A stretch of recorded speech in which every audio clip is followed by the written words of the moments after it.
My name is Ryan Berry, and I'll be showcasing some acrylic canvas paintings, digital paintings, and toy design. Yeah, I started at a pretty early age doing paintings and drawings, and then through I guess middle school and then high school, kind of got redirected towards the math and computer science route, and it took going to college for a couple of years to figure out that I was still an artist at heart.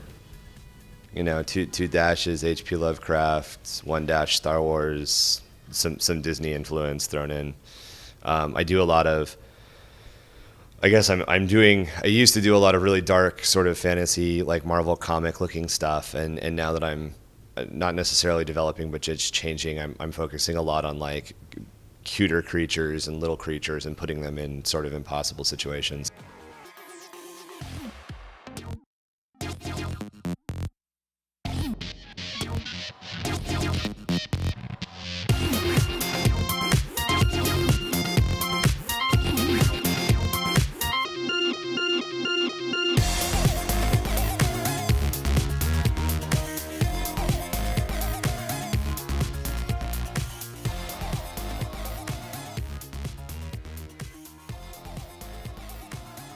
I'll probably always do painting and design, especially being a screenwriter and then a special effects guy.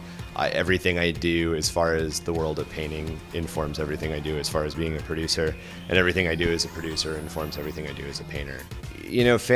Definitely fantasy and science fiction have been a huge influence.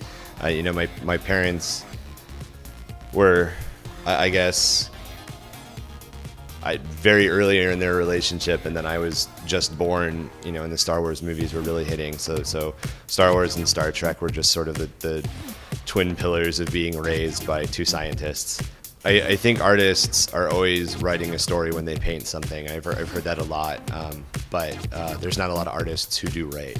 So being a writer who does art or an artist who writes, I kind of have the ability to set a stage or set an object or set a world and then take it out of that place and write a screenplay and produce that. So, you might have a really cool picture and you might have a really cool movie, or you can have both. www.thegrav.com. The Grav is short for gravity.